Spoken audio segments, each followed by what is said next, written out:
आज हम बात करेंगे यूरिक एसिड के इलाज के बारे में और शुरुआती लक्षण के बारे में और घरेलू औषधि के बारे में। कुछ भ्रांतियां भी इस वीडियो में दूर करने की कोशिश करूंगा, क्योंकि जो लोग भी हमारे साथ जुड़े हुए हैं आपको साइंटिफिक रीजन से समझाएंगे पूर्णतः, क्योंकि यूरिक एसिड कोई ऐसी बीमारी नहीं है कि जो आप पानी कम पीते हैं या फिर सिर्फ पानी का कम सेवन करने लग गए इस वजह से आपको हो गई। नहीं, ये ऐसी बीमारी नहीं है। ये बहुत ही लंबी चौड़ी साइंस है। ये आपको मैं तुरंत 5 मिनट के अंदर मैं बताऊंगा कि यूरिक एसिड को आप अपने घर पर बैठ करके कैसे आसानी से ठीक कर सकेंगे। वीडियो को बिना स्किप किए हुए अंत तक जरूर देखना है, बस इतना ही करना है।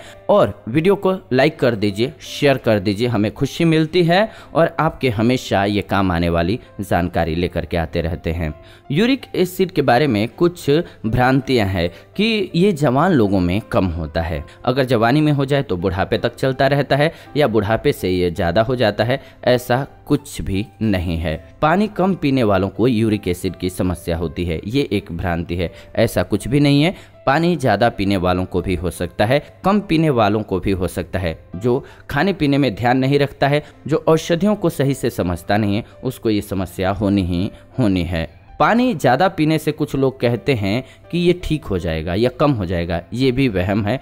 पानी पीने से भी बढ़ेगा ही, कम नहीं होगा। पानी की वजह से नहीं कम होने वाला है। और यूरिक एसिड को हमेशा दिखाया जाता है कि ये नुकसानदायक ही है। मैं आपको बता देता हूँ, जितनी भी रिसर्च हुई है, यूरिक एसिड अगर आपका 5 से नीचे चला जाए तो आपको बहुत ज़्यादा नुकसान हो सकता है। क्यों? क्योंकि रिसर्च कहती है कि यूरिक एसिड जो है एंटीऑक्सीडेंट है। एंटीऑक्सीडेंट जो है क्या है? वो जैसे कि आप मल्टीविटामिन्स वाले टैबलेट खाते हो, कैप्सूल्स खाते हो, ये कैंसर जैसी घातक बीमारी को दूर करता है, इम्यूनिटी को बढ़ाता है, वैसे कार्य करता है। आपके शरीर को स्ट्रांग बनाता है, बीमारियों से लड़ने वाला बनाता है। जुकाम, खांसी, ऐसी कई बीमारियों से हमें बचा करके रखता है। इसीलिए तो ये हमारी बॉडी में है, क्योंकि अगर इसकी उपयोगिता ही नहीं होती तो हमें ईश्वर ये देते ही नहीं। ये उपयोगी है, बस इसकी मात्रा सही रहना बहुत ज़रूरी है। ये शरीर को हर रोज़ चाहिए होता है, लेकिन हमेशा इसको क्या किया जाता है, जब भी आप देखेंगे तो कि यूरिक एसिड बहुत बुरी चीज़ है। हाँ, बुरी चीज़ है कब? जब ये अत्यधिक हो जाए, बढ़ जाए शरीर में। अन्यथा इससे डरने की कोई ज़रूरत नहीं है। आपको इसको संतुलित करने की ज़रूरत है, इसकी ज़रूरत है हमें। बस ठीक उसी तरीके से जैसे दवा ज़्यादा ले लेंगे तो आप ओवरडोज होकर के मर तक सकते हैं, ठीक वैसे ही यूरिक एसिड भी है। ये ज़रूरत से ज़्यादा हो जाएगा तब नुकसानदायक हो जाता है। अगर 6 से ये बढ़ता है तो आपको दिक्कतें आनी स्टार्ट हो जाती हैं। तो 6 से नीचे ही इसको हमेशा रखना है, ख़त्म नहीं करना है ऐसी मेडिसिन लेकर के कि 4 तक हो, तो आपके शरीर को और अलग परेशानी होने लगेगी। अब आइए जानते हैं यूरिक एसिड होने के कारण क्या क्या हो सकते हैं। कारणों को जानते हैं सबसे पहले, क्योंकि कारण जानेंगे तो इसे ठीक करना आसान हो जाएगा। यूरिक एसिड का पहला कारण है प्यूरिन। और प्यूरिन कैसे पाया जाता है? तो किसी भी प्रकार का मांसाहार और पालक वगैरह का सेवन ज़्यादा कर रहे हैं, जैसे कि जिसको सेवन करने से प्यूरिन की मात्रा ज़्यादा मिलती है, अगर उसका सेवन करते हैं तो वो यूरिक एसिड बनाएंगे। जैसे कि घी है, दालों के अंदर बहुत ज़्यादा प्रोटीन है, ये भी यूरिक एसिड बढ़ाता है। इन्फेक्शन चल रही है किसी व्यक्ति को, उसके प्लेटलेट्स कम चल रहे हैं, या फिर कोई बीमारी है, जोड़ों के गठिया की समस्या है, तो भी यूरिक एसिड बढ़ जाता है। तब यूरिक एसिड की दवा खाने से यूरिक एसिड कम नहीं होता है, पहले इन्फेक्शन का इलाज करना पड़ेगा। इसीलिए लोग गलत दवाओं का सेवन कर लेते हैं जल्दबाजी में। लीवर है, बहुत से लोगों को फैटी लिवर की समस्या होती है, उनको समस्या हो जाती है यूरिक एसिड की। मेडिसिन जो खाते हैं, खास करके 5-5 मेडिसिन लेकर के लोग खाने लग जाते हैं और ब्लड पतला करने की दवाएं लेने लगते हैं। जो बीपी की दवा लेते हैं उनका यूरिक एसिड बढ़ना ही बढ़ना है। तो उनके लिए ये बात ध्यान रखना है कि सेफ तरीके से कैसे परमानेंट इलाज करें यूरिक एसिड का। जो लोग शराब ले रहे हैं, किसी को पुरानी बीमारी चल रही है, एलर्जी या खांसी या फिर जोड़ों की, उनका भी यूरिक एसिड बढ़ जाता है। उनका यूरिक एसिड परेशान करता है। किसी को एलर्जी है खाने पीने की चीज़ों से, उनका भी यूरिक एसिड बढ़ जाता है। एसिडिटी जिनको ज़्यादा रहती है, इसका भी यूरिक एसिड के साथ डायरेक्ट लिंक होता है। जो लोग कार्ब्स का ज़्यादा सेवन करते हैं, जैसे कि आलू में बहुत ज़्यादा कार्बोहाइड्रेट होता है, इसके अलावा शुगर में होता है, ये जब भी आप सेवन करेंगे तो आपको समस्या होगी यूरिक एसिड की। चीनी का सेवन कर रहे हैं, खास करके चावल का बहुत ज़्यादा सेवन करते हैं, कच्चे चावल का, वो भी आपके लिए नुकसानदायक हो जाता है। अब इसके लक्षण समझते हैं। लक्षण बहुत ज़रूरी है।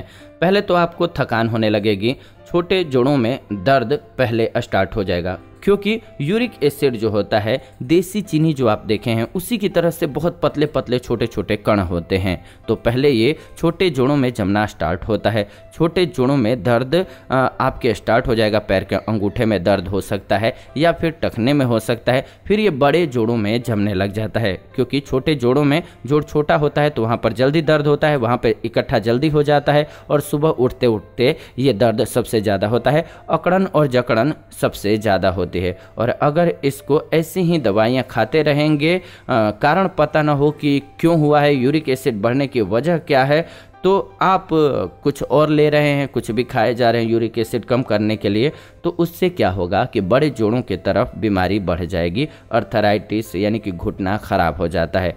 इन्फेक्शन की वजह से यूरिक एसिड आपका मान लीजिए बढ़ा हुआ है, आप दवाइयाँ खा रहे हैं यूरिक एसिड को ठीक करने के लिए। तो पहले तो इन्फेक्शन ठीक करने की ज़रूरत थी ताकि यूरिक एसिड आपका ऑटोमेटिक कंट्रोल हो जाए, लेकिन आप यूरिक एसिड को कम कर रहे हैं तो इस वजह से आपकी समस्या बढ़ती जाती है। तो पहले इसीलिए कई बार इनका इलाज करना बहुत ज़रूरी होता है, जो कि इसके कारण होते हैं, नहीं तो आपका घुटना खराब हो जाएगा। कोई भी दवा ले लीजिए लेकिन आपको फ़ायदा नहीं होने वाला है। ये सारे लक्षण होते हैं। घुटनों में, गर्दन में, कमर के जोड़ों में, यानी कि सारे बड़े जोड़ों में आ जाता है। अब आइए इलाज पर बात करते हैं। सबसे पहले पता कीजिए यूरिक एसिड अकेला यानी कि बीमारियों से होता है आपके शरीर में। आपने ध्यान दिया, एक प्यूरिन की वजह से, कार्ब्स की वजह से और शुगर की वजह से या फिर एलर्जी की वजह से या खाने पीने वाली जो चीज़ों से एलर्जी होता है उनसे भी यूरिक एसिड बढ़ जाता है। तो आपको सबसे पहले देखना पड़ेगा कि आपको क्यों यूरिक एसिड की समस्या हो रही है। इसमें से सबसे पहले सर्च कीजिए, ध्यान दीजिए कि आपको इनमें से कौन सी समस्या है, किस वजह से आपका यूरिक एसिड बढ़ रहा है। तो आपको टेस्ट कराना चाहिए। ESR कहीं आपका बढ़ा हुआ नहीं है, CRP आपका कहीं तो नहीं बढ़ा हुआ है, आपका किसी को खाने वाली पीने वाली चीज़ों से एलर्जी की समस्या तो नहीं है, आपको शुगर का लेवल जो है बॉडी में वो सही है, CBC लेवल है, ये जानना बहुत ज़रूरी होता है। ये डिक्लेयर हो जाएगा तब आपको दवाओं की ज़रूरत पड़ती है। ठीक करने के लिए इसको घरेलू औषधियों के माध्यम से आप आसानी से यूरिक एसिड को कम कर सकेंगे। आराम कीजिए घर पर और इन दवाओं को तैयार कीजिए। आसान उपाय है, इनका प्रयोग कीजिए। पहला उपाय है लहसुन का। आपने क्या करना है, लहसुन एक पूरा पीस ले लीजिए, 15-20 उसके अंदर छोटे छोटे जो दाने होते हैं उनको एक गिलास बड़े पानी के अंदर मिक्सी के अंदर डाल करके पूरा ग्राइंड कर लेना है, पीस लेना है। उसको 3 दिन के लिए फ्रिज में रख देना है। लहसुन कच्चा खाएंगे तो फ़ायदा नहीं होगा, वो 3 दिन तक पुराना कर लेना है। इसके बाद हर रोज़ 10 मिलीलीटर 1 कप गुनगुने पानी में सुबह सुबह लेना है। तो आपका दर्द, यूरिक एसिड, एसिडिटी धीरे धीरे कम होने लग जाएगा।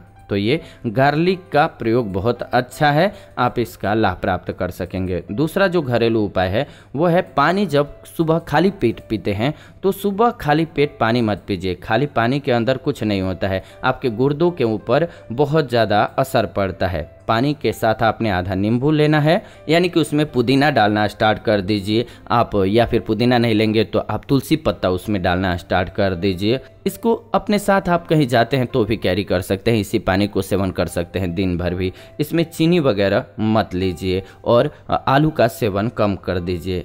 इसके अलावा आप बहुत ज़्यादा ध्यान रखिए अपने खाने पीने का, कि जैसे कि आपको शुगर कम लेना है, आपको आलू का कम सेवन करना है। ये बेहतर तरीका है। ये तरीका अगर आप अपना लेंगे तो आपका 100% यूरिक लेवल जो है शरीर में बैलेंस हो जाएगा, क्योंकि आप इन घरेलू औषधियों के द्वारा 100% यूरिक एसिड को बैलेंस कर पाएंगे। यूरिक एसिड को बैलेंस करने के लिए यही तरीका अपनाना चाहिए। जब भी आपको डॉक्टर बोलें या फिर आपको अर्थराइटिस वगैरह की समस्या होने लगी है, घुटनों जोड़ों में दर्द होने लगी है, तो ये बेस्ट तरीका लहसुन वाला ही अपनाएं, क्योंकि इसका कभी भी कोई साइड इफेक्ट नहीं होता है। इसीलिए कभी मुश्किल नहीं आएगी आपको। कोई भी दवा लेंगे उसका साइड इफेक्ट भी होता है, लेकिन ये औषधि ऐसी है जिसका आपको कभी भी साइड इफेक्ट नहीं होगा। तो इसी तरीके से आप यूरिक एसिड को बैलेंस कीजिए ये हर एक में काम आ जाएगा। यूरिक एसिड अगर आपका बढ़ा हुआ है तो हर एक में काम आ जाएगा, लेकिन कारण को जरूर समझिए। अगर कारण जो है उसको नहीं खत्म करेंगे तो आपकी समस्या कभी खत्म नहीं होगी, ये भी ध्यान रखिएगा। आप यूरिक एसिड कम करते जाएंगे इसका सेवन करके, लेकिन एक तरफ से बढ़ता जा रहा है। तो इसीलिए सबसे पहले कारण को फाइंड आउट कीजिएगा, उस कारण को बंद कर दीजिएगा, इसके बाद आप ले लीजिएगा, इसका सेवन कर लीजिएगा, आपको 100% लाभ मिलेगा। उम्मीद करते हैं आपको वीडियो पसंद आई होगी। ऐसी ही नई वीडियो इस चैनल के माध्यम से हम लेकर के आते रहते हैं, तो ऐसी नई वीडियोज के लिए चैनल को सब्सक्राइब करके बेल नोटिफिकेशन को ऑन कर लीजिए, ताकि नई वीडियो जब भी हम लाएं नोटिफिकेशन आपको सबसे पहले मिले। फिलहाल आज के इस वीडियो को इतना ही रखते हैं, अंत तक देखा आप सभी ने, इसलिए दिल से धन्यवाद। जुड़ते हैं नई वीडियो में, तब तक खुश रहें, स्वस्थ रहें। धन्यवाद, नमस्कार दोस्तों।